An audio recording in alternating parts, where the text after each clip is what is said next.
right, everybody. Welcome to this episode of Learning the Tropes. I am your host, Erin. And this week, I am so thrilled to be joined by one of my favorite romance authors, Diana Quincy, whose newest book, The Duke Gets Desperate, which is #1 in the Sirens and Silk series. It's out September 26th. Thanks so much for joining me, Diana. It's such a pleasure to have you. It's such a pleasure to be here. Thanks for inviting me. No, of course. And I do have, I don't know if it's the most polite thing to just start with a story about myself, but here we go. So I'm obviously a huge romance reader. I have this podcast. And one of my best friends one time asked me, what are you reading? And I was reading Her Night with the Duke, which as everyone should be. Yay. And I was like, you'd actually love it because the heroine is Palestinian and her hero is like a white English guy. Not as exciting, but and she is Palestinian. And she said to me, she was like, I didn't know that we got to be heroines in these books. Well, you do now. Exactly. And so I just wanted to say, it meant a lot to her, and it meant a lot to me also as somebody who loves, a Palestinian. And I'd love to hear just a little bit about your, writing your ethnicity and the way that you've been able to weave it into all of your books. Yeah. Well, when I started writing, my first book was published in 2013. And I chose Diana Quincy as my pen name. All of the characters were white and English, all the traditional things that we saw in Regency.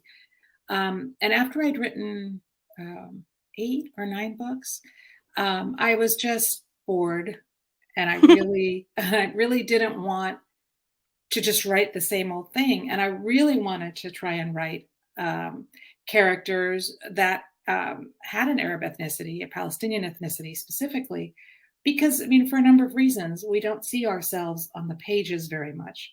I've never seen us on the pages of romance. I know there are a lot of Muslim writers doing contemporary romance and doing it very well. Yeah. But I've never seen in the romance space, and it could be out there, I just haven't seen it. And I certainly haven't seen it in the historical space. Where you have Arab characters that aren't, usually the Arab characters are villains. The women are subjugated, especially if they're covered, if they take the hijab.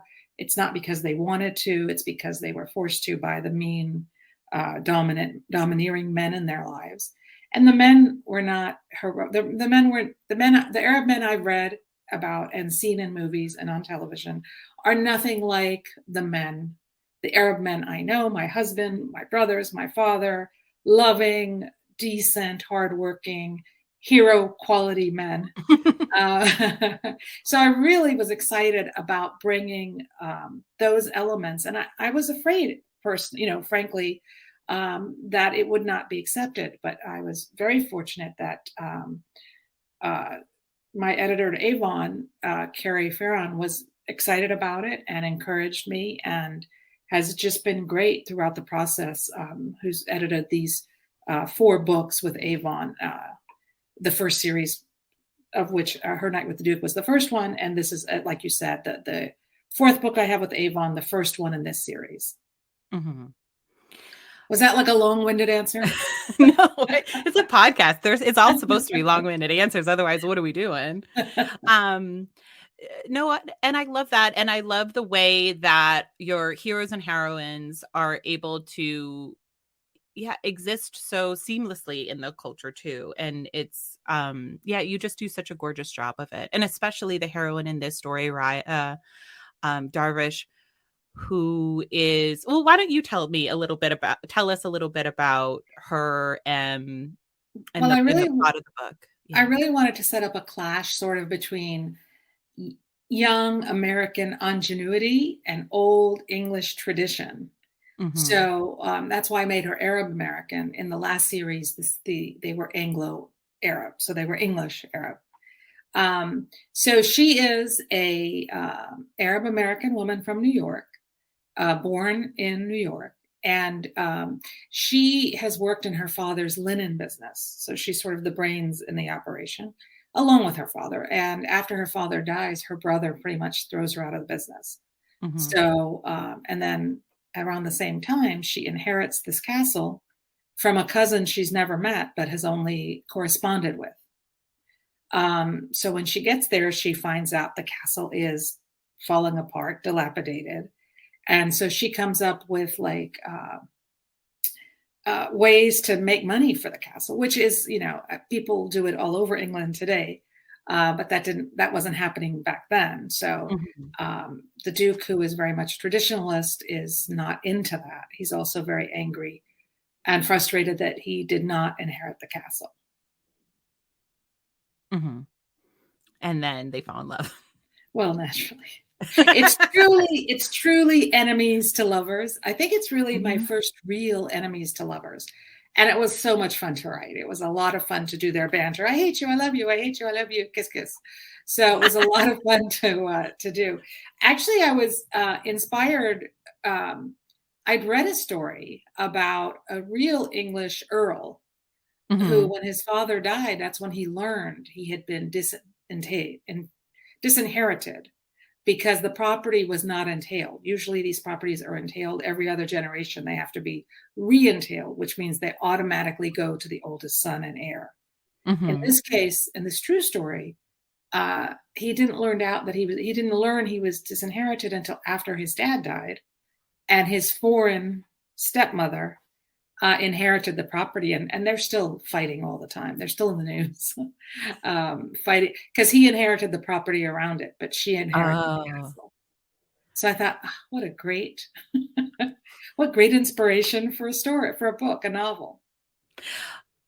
So that was that happened recently then. Yeah, well, I think she inherited it. I think it's probably been like 15, 20 years ago, but they're still fighting. I think as recent as 2020, I think she was putting a new visitor center or something in, and he challenged her in court, and he lost. And at one point, she went on an extended trip, and he moved his whole family in. They had to go to court about that, and then he had to move out. So I just thought that was such good fodder for a romance novel. So, oh, I mean, 100%. It was fantastic, and she's so fantastic as a heroine because, she's her brother. It kind of the same thing that happened to Strick, where she found out that he was kind of disinherited from having this castle that he thought he was always going to have. She had the same experience where her brother takes over the family business, even though she spent, it seems like, most of her adult life working there and making it really profitable.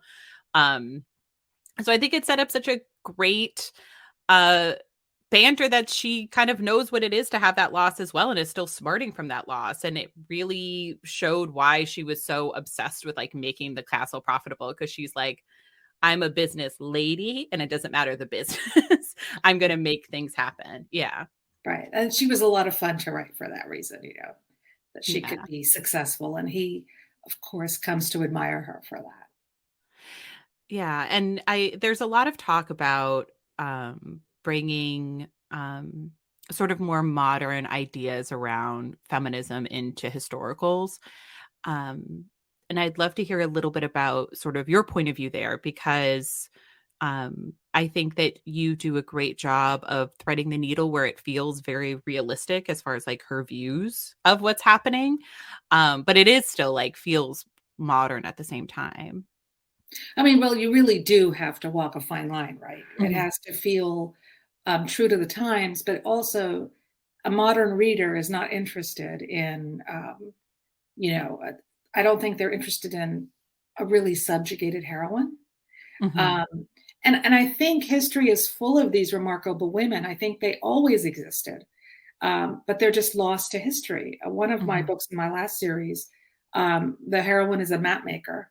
And when I researched that, the great female map makers in history are lost to history because they didn't put their names on their maps because they would sell for less. So I think history is full of these women who are undocumented. So I don't think it's too far from reality. I just think these women, who wrote the history, right? The history Mhm. was primarily written by men, white men. And I think that's why we don't know them. But, some of the most remarkable women, invented the computer, and wrote Frankenstein. I mean, there was all these very um, progressive women in those days. I just think we don't hear about them as much. Mhm. And that's why I love romance, because I feel like that's kind of the work of the modern romance author, especially historical romance author, is finding those women and kind of like bringing them to the forefront, because it seems to be the trend at the moment of, I found this little notation in the bottom of a document and it expanded. Almost all of my books are, Mhm. and I'm a journalist, so maybe that's why. So Yeah. almost all of my books, a kernel of that came from something true. I would Mhm. say almost all of my books, maybe not Her Night with the Duke, but everything else started with a kernel of truth in history that I thought that I expanded on and made a story. Um, so was there, did you ask a question? No, but I mean, I'd like to hear, I love the Viscount made me do she's a bone setter. What was sort of the kernel there that sort of It, well, of course, bloomed? I wrote that a while ago, and so my memory, I can't remember really yesterday, but I can tell you, and I can't tell you her name. Maybe Mhm. put it in notes later. But there was a woman who was a very well-known bone setter, Oh. and they brought her to London from wherever village she was from. Like once a month, she would come and like heal people.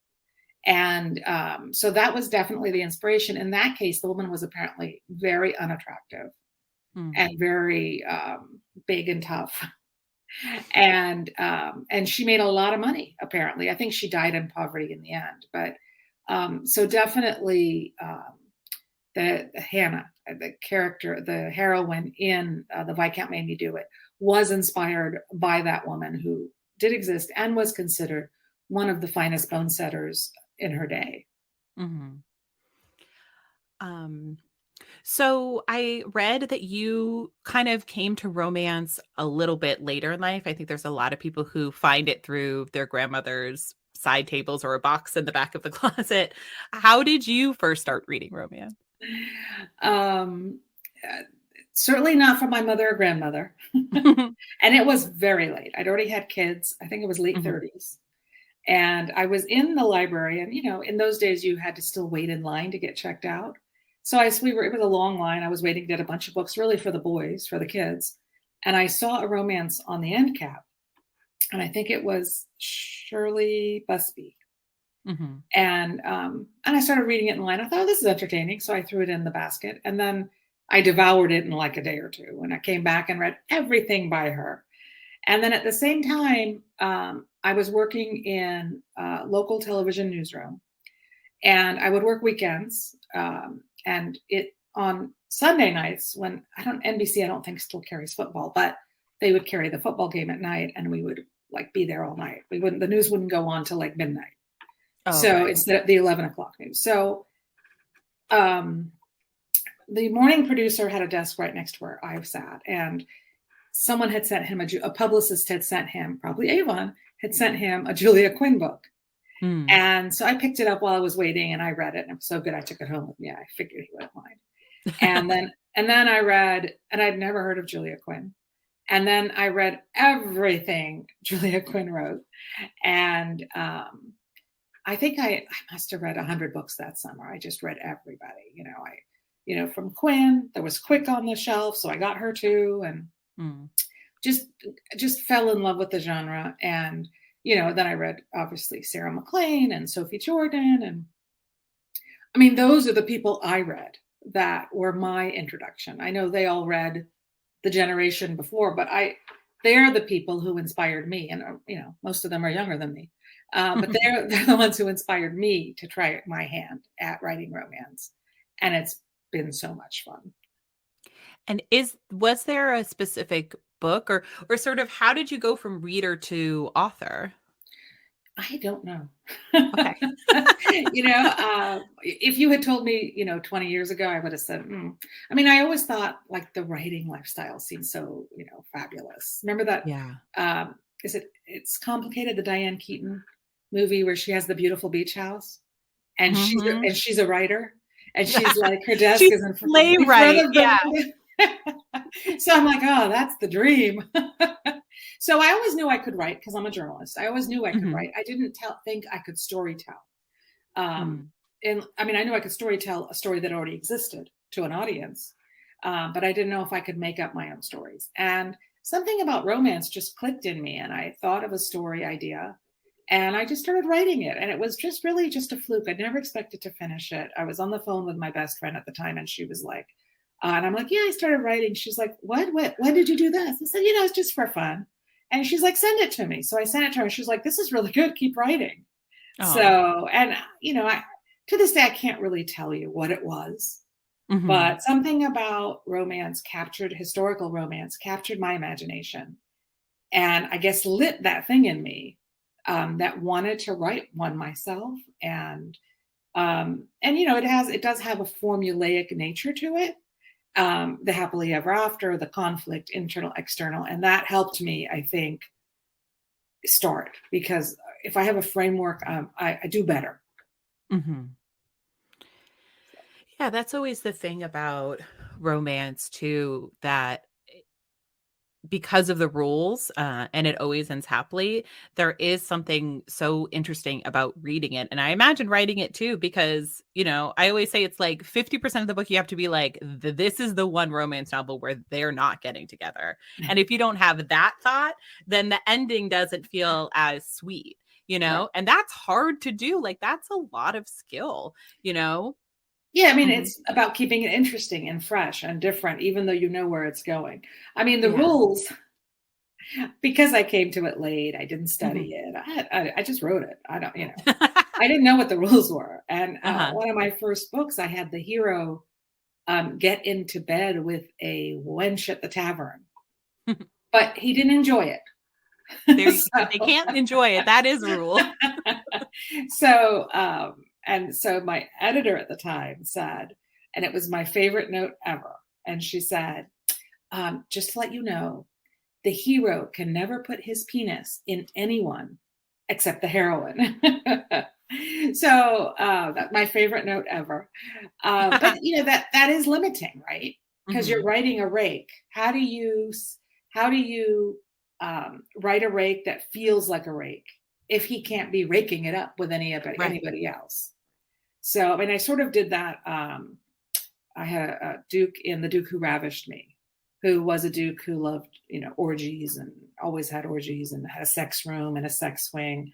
And he becomes the guardian of two, I don't know, 5 or 6 year old twin girls who Mhm. come with the heroine, who is their nanny, their governess. Mhm. And so he can't automatically stop being who he is because that's really a big part of the story. So a lot of that I had to allude to and I had to keep it off the page, but Mhm. we had the idea that it was still going on. So that's Mhm. the rules. Um, I don't like the rules. I don't like rules. And the only rule I like is the happily ever after rule. Yes, and I would say that's the rule and the central love story for sure. But because I don't know, have you ever read Dreaming of You by Yes. Tempest? Yes. There's that ambiguous moment where like Derek might have slept with the one of the girls he employs, or maybe he didn't, and it makes the story so much heightened. So I I get that that's a rule. And I'm sure I could get schooled on why it's really important, but it's not one that I'm as like stuck to. Like I think that could be one that could be broken. I think it's in general, readers are not accepting of that. I think Yeah. that seems to be the school of thought. But and you have to be careful because the readers are. It used to be when I first started writing, the readers were super tough on the heroine, Mhm. and they sort of gave the hero a pass. Now they're super tough on the hero, in my opinion. And they're, that he hasn't groveled enough or he was too overbearing. And sometimes they have to be a little bit of an a-hole on their journey, it's no fun if they start nice and end nice. Right. So that is, to me, the most difficult part to sort of navigate. Because you want him to be a little bit of a jerk. That's half the fun. Exactly. Yeah, it's the turn. Right. Right. And in this case, I mean, I think the reviews were like, oh, we love, love, love Raya. But the Duke is, yeah, he's okay. And that's fine. Um, because he's a little bit of a jerk in the beginning, but that's the fun of it for me. So I just can't make them too good. For me, writing that is boring. Oh, I mean, I just haven't talked about Strick yet. I think because I just haven't had a moment to. But no, he's wonderful. He's such a dope, which I love. He loves his little artifacts. Once he falls in love with Raya, he's so all in, and to the point where he just would give up everything else in his life for her, which is as it should be. Obviously, that's what we want. He's a dirty talker, which is so fun. I think, yeah, no, Strick is fantastic. And but he starts as an ass, but also it's understandable I why. mean, I think he's kind of a likable ass. Yeah. I mean, if your childhood home was given away to some stranger, you wouldn't be like, well, she seems like a nice person. You'd be like, no, Right. screw this. She really doesn't deserve it, but does he? No. I Right, mean, exactly. Really. So Oh. talk about privilege, but I know. It's like, what is enough? His little cottage on the grounds and everything. It's like, you're fine. You'll be fine. Which is a nicer house than most of our houses. Oh, His I mean, cottage. yeah. All those cottages. I'm like, me and my little 2-bedroom in Brooklyn. I'm like, I could do for an English cottage. And also she starts so prickly that when he is so upset by her, you also understand, because she doesn't show up all like sunshine and rainbows. Like she shows up like ready to work, mistrusting, doesn't also know what's going on, so it all makes sense. It's so funny. My original incarnation of her, she was Mhm. younger. I wanted her to be young, Mm. like a young upstart. And my editor, who is never wrong, literally, I've learned so much from her. Yeah. She said, it's she doesn't. She seems too young and innocent, and she doesn't feel like a match for him.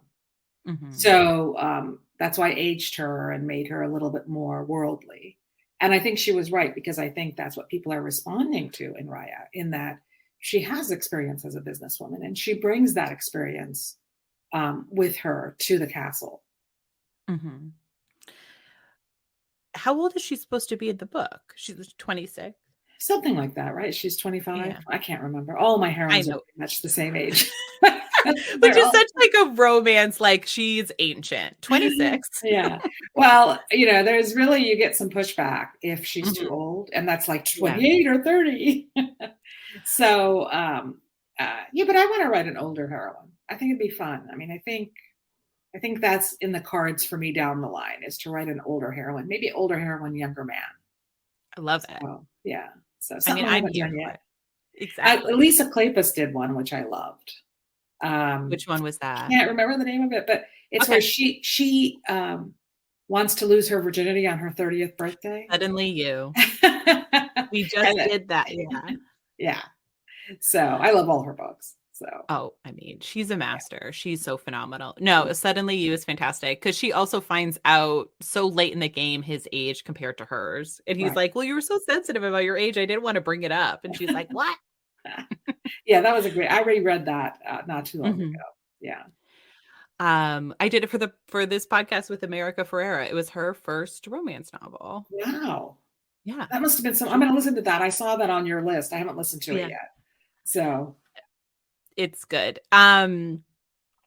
So there's a lot of discussion right now, or the movement, and I think you can tell kind of like my feeling of it, towards more cartoon covers in historical or contemporary. You have really, I would say, consistently hit the bullseye with your covers, because they're pretty much all clinch covers, real models.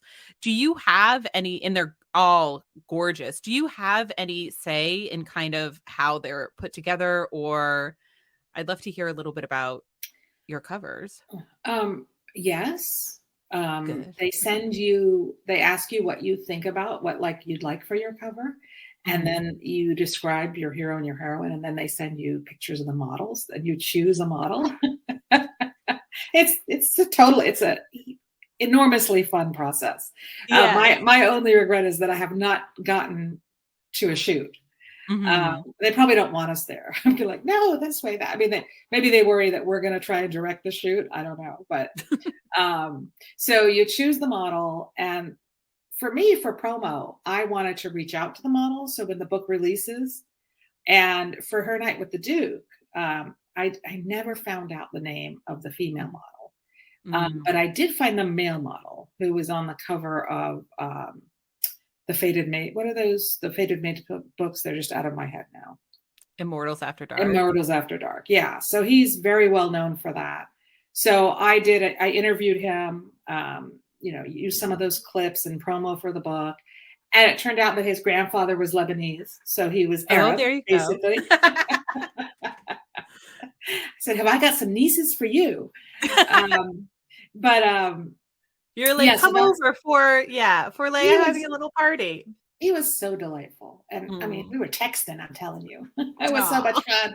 And then for the second one, the model I chose had joined my my readers group.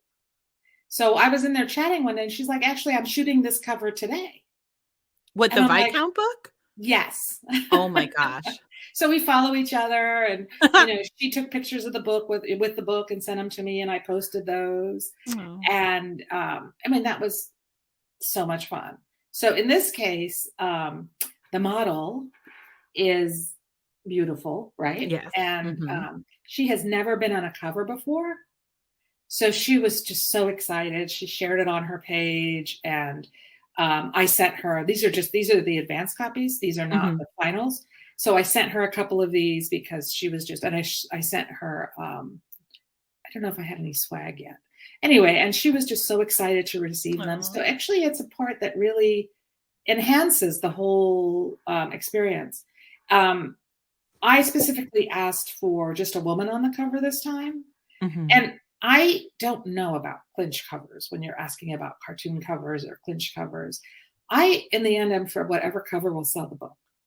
Yes, of course. So if they said, I asked, and now we're talking about different formats, whether it's in trade, the bigger book or the smaller book. Mass market is losing so much space on the shelves that it's being harder and harder for us to be discovered. And if there's a cover that's less clinchy, that will make people pick up the book and not have assumptions about it. And so, I mean, there are some straight romance books that have more traditional covers on them, not romance covers, more historical fiction covers, or these cartoon covers that are doing gangbusters. And people don't consider those romance, and they are 100% historical romance if you read them. So I'm for whatever keeps this genre alive, and for whatever gets these books on the shelves and into people's hands. So I'm for whatever it takes. Yeah, I agree 100%. And do you happen to remember her name? We can shout her out if anybody wants to find her. It's like Mariana. I can look it up real quick. It's Mariana.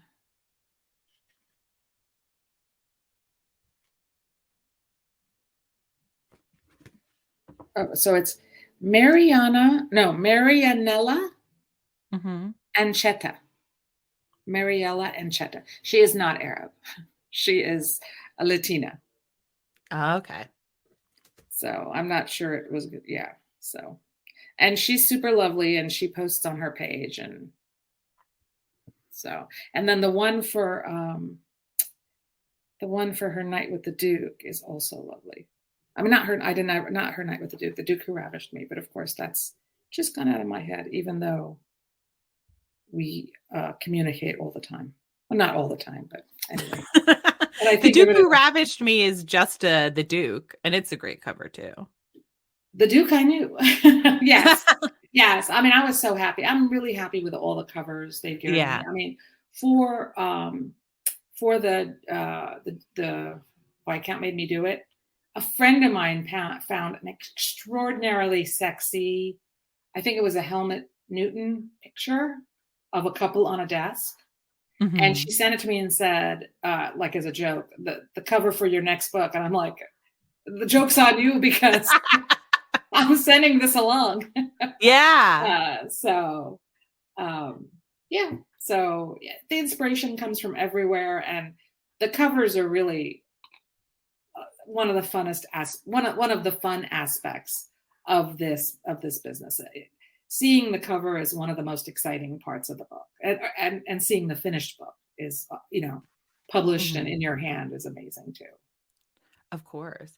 And I agree that anything that gets historical romance selling is something that I'm behind too, because this is like the genre and the part of the greater romance genre that I am the most energized by, excited by. It's what I read when I'm not reading for the podcast. Um, but I feel like sometimes with those more ambiguous covers or those cartoon covers, I wouldn't pick it up because I don't know that it is a romance and you don't want to get burned. And I think it's one of those double-edged swords where it's like, yes, if this brings new readers to the genre, then obviously I love it. And that's important. I think everybody should read historical romance. But also, that's my fear, is that it's kind of alienating the core readers as well. I mean, it's why it's like a It tricky is. thing right now. But there's one publisher, and I can't remember, it was Suzanne Enoch, maybe. Mm-hmm. They put her, I'm not sure if it was her or not, but they're putting her cover out with the usual clinch cover. But they also did another version that was more cartoon, maybe. So I think that might be interesting to see. But that's true. Yeah. You don't want to alienate, your core readers. But I feel like Mm-hmm. your core readers will know how to find you.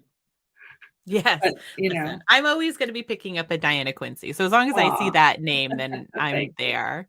Do you not Um, what do you think of the cartoon covers? oh, I hate them. You I don't do. like them at all.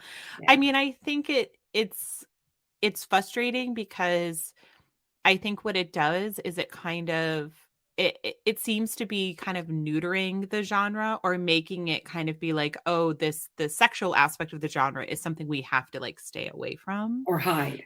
Yeah. Hide, exactly. And I think um it's especially right now in the culture and things like that. It's a part, it's an active part of the books, and it's a part of the genre. And obviously, not every romance novel has sex in it. We know this, but I think these are books where there is a sexual aspect to it that is important, and it's part of the storytelling, and it's important to the storytelling.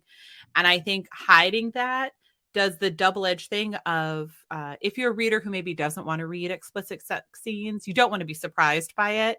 And then if you are a reader who does want explicit sex scenes, you might stay away from a book like that. Um, and I think sometimes these, and not, I'm not talking about any specific book right here, but I do think that there are books that deal with, um, can deal with like darker themes or something, and they have like a silly cover, like cartoon cover, and it's like, okay, well, I thought this was going to be like a shopaholic, and instead I'm getting faced with this person's deep trauma.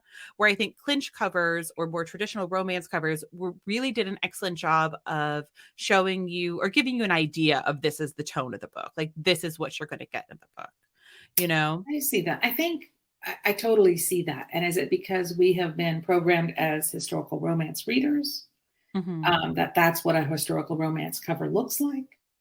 I think historical romance covers um, are need to evolve somewhere that's sort of in between maybe Mm-hmm. that clinchy clinch cover and that more tame historical fiction. I think there's a place somewhere in between that that we maybe haven't found yet. Um, but I don't know. And there's people more creative and brighter than me who I hope will figure it out. Yeah, and I'm happy with his A/B testing that's going on with these two different covers, and I think that's great. And if that's something that's like possible, then sure, let's see how that goes. But like, Yeah, I don't know. And maybe just because I like the campiness of it. Like I just love a clinch cover. I just think they're so over the top and so much fun. I'm like, bring back the paintings that there used to have of the old like Lorraine Heath's, like her Texas Destiny series that has all paintings. I'm like, if I could buy these and have them just like on my wall, Those they're are so classic. good. Those Yeah. are classic. Yeah. Yeah. I don't, it's covers. I There's been a know. lot of discussion among authors about covers and what works and what doesn't and what should be Mhm. tried. And, I don't know. Yeah, no, I'm sure. I'd love to hear, since you came to sort of fiction writing a little bit later in life, how did you kind of integrate it into your life and sort of make space for writing? Because like you said, you at that stage you had already had children and things like that, and I'm sure you had a like a pretty set way of doing things, and I'd love to hear kind of about that process. So when I first started writing, my kids were in school. Okay. So I would work weekends so that we didn't leave them with a babysitter. I'd work weekend Mhm. nights in the newsroom. So I'd put them on the school bus and then I'd write till they came home. So the thing that maybe got left behind was cleaning the house. And That's really, who right. cares? But and then as they grew older, my oldest was in travel basketball, so that was a lot of Mhm. time on the road. So I told my husband, I need to get a small laptop to go with. I didn't really get that much writing done at games there. Like it was like when you were waiting between games. So Mhm. that's how. And now the kids are grown, they're older, and I have a full-time day job. But I get to telework a lot of the time. So it's really in the morning, starting early, or Mhm. after work, and often on the weekends. I mean, I didn't have much of a life. So a lot of the weekends, Mhm. I was writing most of the day, and then maybe we'd go out at night, or maybe we wouldn't. So, I mean, you do have to give something up, right? So, and Mhm. for us, I guess it was, going out and having fun time. But I was so into the writing, it was fine, and my husband likes to save money, so that worked for him. So, It's double for him because he's like, "We're not going out, and then we're bringing in more money." so it So he all was worked like, out. "Clear the deck, mom's writing." Yeah, and he would often, make dinner if I was writing. I Mhm. mean, he always made space for me to write. Mhm. And although he was frugal, when I would spend money on writing related things, he never complained about that. So I think having a supportive spouse is, for me, it was critical. And I think for writers, because, you feel guilty if you're not giving your kids 100% of the time, or, you're not cooking the best meals. So I think having a supportive spouse is really important in the process. Oh, yeah. He sounds like a romance hero for sure, creating that space for you. I love that. And it is so important to always um, pick the right spouse, because I think, talking to different people about, me reading romance, they're like, "Oh, don't you think it sets up this thing that, like, women should only get married and that should be the goal?" And I'm like, if anything, I think romance teaches you how important it is to pick the right person, and how much having the right person changes every aspect of your life for the better, or should. And if they don't, then they're not the right person. Right. I mean, it teaches you, yes, unrealistic expectations. Probably. It's not going to be fantastic sex every time from the start to when you're 80. I mean, maybe it is for some people, Yeah, yeah. um, but I mean, it teaches you to demand certain things for yourself. It teaches you to stand up for I mean, there's so many lessons in romance, I think, that are not boring because you're Mhm. entertained, but you're also absorbing the idea of being independent, of standing up for yourself, of only accepting a man who will respect you. And there are a lot of traditional themes. I mean, most everybody who has sex in these books gets married. Mhm. So, I mean, less so now in historicals. Um, so I think they're, I don't know if people want to make fun of them, whatever, but I think people make fun of them, or those who do make fun of them do it because it's a woman dominated industry. The writers are women, the editors are women, the buyers are women. And I think that's why the industry is, or the genre is poo pooed. Yeah. Oh, that's my big conspiracy theory, that it's the patriarchy, which is like kind of the issue with everything in the world, pretty much. But just that, like, it's like men don't want women reading these stories where, like you said, where they're respected and they're valued and their wants and desires are important. And also, like, them having orgasms is also important. Like, they're like, this is too much. Like, we need, I always say that the issue with women, modern women, I think, is not that their standards are too high. If anything, I think we could like raise them up probably a little bit. Yeah. Yeah, 100%. So, and not all men. I mean, most of these men No. don't even know what's in the books, Mhm. and they could get better sex out of it, if you ask me, too, if their woman is reading a romance. Oh, yeah. That's why I think like men should read romance too, and it would be so good for them because it's like, yeah, you'll learn a few things in there that are like 100%. pretty. Imagine. Exactly. Or no, and obviously you found such a good man, and a lot of my friends are married to great men. I'm married to a good man. Like the good men are out there, but I'm just Right. saying it's like that's why it's my conspiracy theory. And you mentioned that like romance can be kind of like poo-pooed. So did you get any pushback when you came out as a romance author from anyone?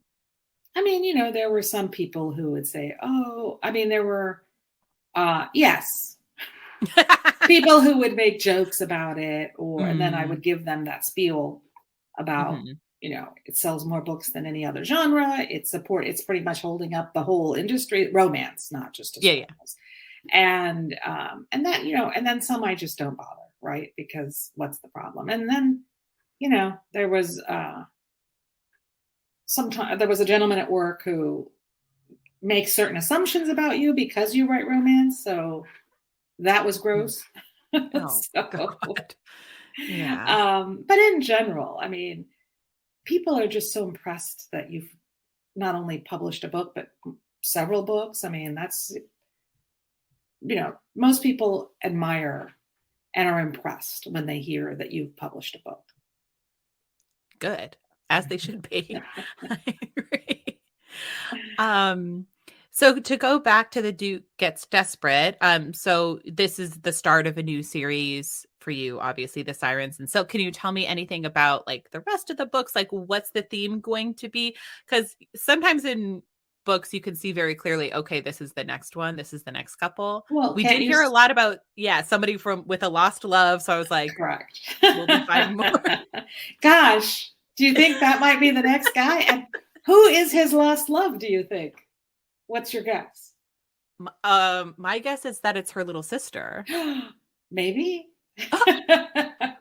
Oh, I'm so excited. But I was like, but it's Philly. It's not Brooklyn Heights where she lives. So Well, because I didn't want to be that obvious, right? yeah, yeah, yeah. So she went to Philly, like for the summer or for whatever, to visit relatives or whatever. And that's how they met. It was kind of a whirlwind. Mm. So it's gonna have like Pride and Prejudice vibes. So I'm excited to write that one. I haven't started writing it yet. I mean, I wrote a little bit, but that's the next one. It's really right now only a 2-book series. Okay. So yeah, so we'll see what happens after that. We'll see. I just really have these 2 stories in my mind, and then we'll see what happens after that. I mean, listen, if you wanted to set a book in Brooklyn Heights during this time, I think that would be fantastic. And I would be 100% up for that. Bring it to America. Do a little Joanna Shoup style. I don't want to tread on her territory. No, she would love to have more people there. Are you kidding? I think it'd be fantastic. So, my first series was Regency. The Mhm. reason I made this Victorian is because there's a lot more documentation on Arabs in America, Mhm. because most of them came after the 1850s. So there's a lot of documentation about the Arabs, specifically in Brooklyn and in New York. So that's why I said it there. There's a lot of very rich resources that I have there, and a lot of those Arabs were peddlers. They'd go Mhm. door to door selling things, and that was their route, really, to the middle class, almost directly to the middle class. So there's a lot to mine there. Mhm. So I do expect to revisit this community in a more robust way down the Yeah. line. Great. I love to hear it. Um, so yeah, how much research goes into each of these books, whether it's like Arabs in the Regency in England, or obviously, like you said, in Brooklyn in the 1850s? I mean, for me, a lot. I mean, for me, I Mhm, have to feel that I'm sort of immersed a little bit in that world, and I need to have some real stuff from that world to sort of enrich the book and make it feel mhm, real. And I think it's again the journalist in me. I've written some historical mysteries, and mhm, all three of those cases were inspired by true murders. mhm, And those transcripts are available. Um, in the case of one of those, I got the transcript and read it. In the case of Raya and this book, the Duke Gets Desperate, I ordered a lot of books, and went through the New York Times, any kind of articles they had about the neighborhood at the time, all of those things. I didn't really need them necessarily for this book, but I wanted to completely understand the world she came from. And I think that resonates in the book, even if those details are not really there. So for mhm, me, I do need to know, like, if somebody's living in a house, I have to research the house and what was the house like, and if they were poor, where's the poor neighborhood, and what were the houses like in the poor neighborhood, or is it a flat, or all of that stuff to me helps with the world building, which enriches the story. mhm. So quite a bit, I would say. Yeah. And so, uh, do you start with, "I want a heroine, to inherit a castle in the 1850s," and then go try to find, like, okay, where might she have been from? Or are you just always kind of doing, like, passive research waiting? Well, no, what usually happens is I'll be on one book, Mhm. and then while I'm researching the book I'm writing, I'll find another story that's gonna be the kernel for the next book. So Nice. I'm always ahead of myself and, all over the place, or, go down the rabbit hole. I mean, I think, everybody does that. They go down the rabbit hole and, I'll clip a lot of things, or, copy and paste a lot of things and forget half of them, but to try to remember to go back and have that. In Mhm. this case, it was reading about the Earl of Cawdor losing his castle to his stepmother. Mhm. So I researched that story, which was, like, let's face it, just entertainment, right? Yeah, yeah, Because yeah. they're Just gossip. fighting, and I knew I wanted my heroine. I wanted to write an Arab American heroine, and I wanted her to be American, so she had that ingenuity, business sense, and she's sort of uh, perhaps a fish out of water also in America, but she's in her community in America. And here she's completely a fish out of water. So, and I always love a fish out of water story. Um, so that's how I came up with this one. Her sister story, I can't remember how I came up with it. I guess I was writing Hawk, and I thought, can't remember honestly, but I thought I really love Pride and Prejudice. So I really would like to sort of incorporate elements of that, like lost love, and it's too late, and he hates me because I dumped him, and so it's going to have a lot of angst, I hope, and romance. So I love an angst. Um, I also love the aunt in this book as well, and her working on her tattoos and everything. It's yeah, she was so much fun too. I love a grumpy older woman. well, I mean, there are a lot of grumpy older women in my family, so I mean, that's almost their love language. Mhm. Oh, you look fat. That's kind of their love language. Or, Yeah. oh yeah, looks like you lost weight. Or so I mean, I think those kind of backhanded compliments. I mean, there's just a way of being very direct that those Mhm. older ladies had, especially when I was growing up. And so I very much modeled her, Auntie Magida, and in the previous series, the grandmother, very much on my own grandmother, who was like this grumpy, um, just wonderful, strong, incredible woman who got married at 14, came Oh, to the geez. States, started her own business, made her own money, was unapologetic about wanting to work and make money, and because she knew that money empowered her. Mm-hmm. And so she was, of course, I didn't realize it till later. She was way ahead of her time. Mm-hmm. And so, that's such a part of the culture, those women, those aunties. So Yeah. I really she's, it's some comic relief, but it's also really based in reality. And I Mm-hmm. wanted to bring some of those. I really wanted to introduce those cultural elements, like the Totes is very important in Palestinian culture. And, each stitch has a meaning. Mm-hmm. And so I really wanted to introduce that. And gold is also very much part of the culture. When a girl gets married, um, the husband will dress her in gold. So when I was trying to think of a sex scene that was, appropriate to this couple, uh, I incorporated a little gold into that It scene. was very good. Yeah. Do you follow on Instagram Tatriz and Tea? Yes, I love yes, her. yeah. She's phenomenal. She really is. She really. So how did you come to follow her? So my best friend who's Palestinian is really Oh, obviously into Palestinian embroidery, and follows her. So then I think she used to live in Brooklyn. I'm not sure. She might still, but then she would do talks at the Brooklyn Textile Museum thing. she would give classes. Um, I saw it. Yeah. yeah, and she wrote the book and everything. So then we went and I followed her, and obviously like the work is so absolutely stunning. So it's easy to fall in love and Yeah, I engage mean, with. I grew up with that. They were always, I mean, the hand stitching was normal. I mean, now it's much more Mhm. expensive. But, for my housewarming gift in this house, my aunt, um, you know, stitched a thing for me and framed it. And it's sitting right Mhm. there, but I can't show it to you.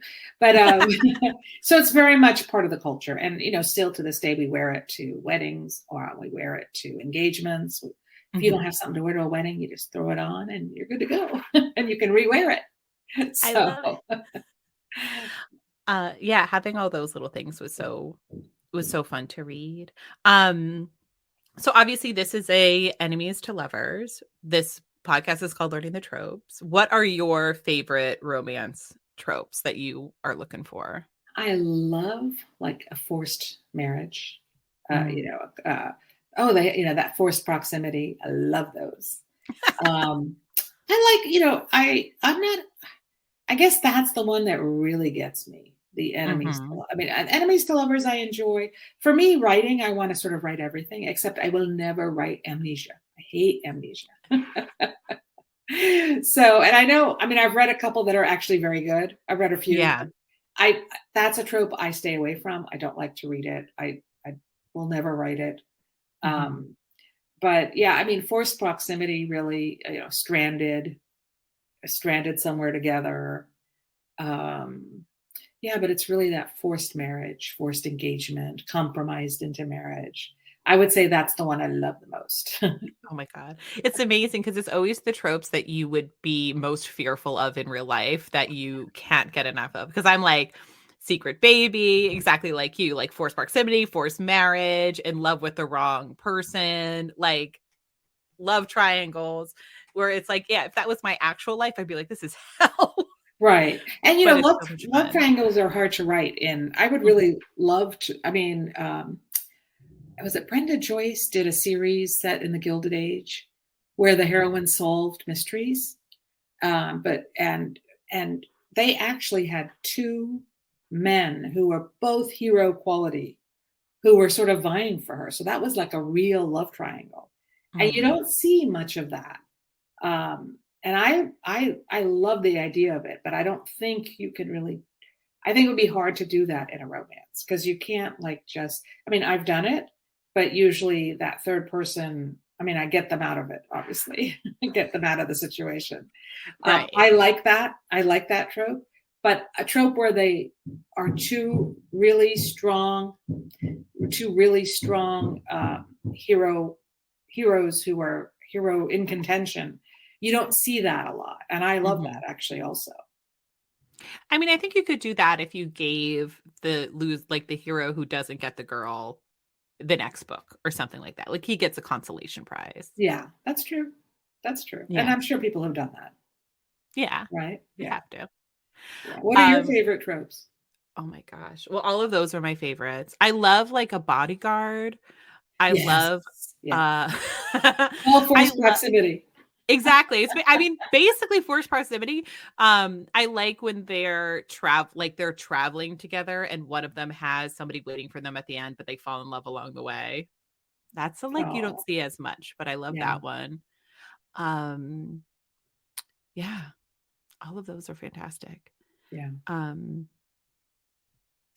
yeah. I mean, this one Uh, has a lot of different things. It's enemies mhm, to lovers, it's class difference, it's social difference, ethnic difference. I think all of those things make for a more interesting story. It's they're conflicts that are less manufactured and more mhm. really based in the real world. So those are fun for me to write. I can sink my teeth into them. Oh yeah, definitely. And I think something that I loved about this book as well is like you said, he is a Duke and she is, an Arab American daughter of a merchant, as everybody likes to remind her as often as possible. But I think that like he doesn't have any money and she doesn't have any money. And so it is them building this together. There's no magic will that gets found at the end that's like, oh, actually you have 100,000 a year or something like that, which I like because they really do have to build this thing together from basically nothing, um, which I think is also such a great trope or something you don't see that often. Because I think sometimes I get a little bored of the like 90% into the book we discover somebody's very wealthy, and it's like Right. okay, I think I've written that too. okay, well everybody has, and like listen, some of But my favorite books, but yes. No, but yeah. I mean, fine. But yeah. I'm just saying it's something different that I liked. It's Yeah, well, something I'm you don't glad. And see as I try, often. I came in with that idea that she's Hmm. hardworking, so she has to earn the money like, most of us are Mm. not going to inherit. But I'm still waiting if someone wants to leave me something. Exactly. Like, listen, do I have long off aunts or uncles or anything like that? Right. Um, If anyone Amazing. wants to leave me a castle, I'm on board. 100% in work. I always think that's so funny too, where they're like, oh, this modern idea of women working. And I'm like, I don't know what your family was like, but the women in my family have always worked. My grandmother just had jobs she hated, but like, yeah, this idea that like women used to just sit around, I'm like, who? Right. Because, And I mean, there were yeah, some, I guess, but there were also many who certainly. worked. They had Yeah. to. And whether, in the old days, whether they brought in stitching or, I mean, they were all contributing Hmm. in so many ways to the livelihood of the family, unless, they were more well to do, I guess. Yeah. Um, So, yeah, what are you reading lately, or what have you read lately that you've really loved?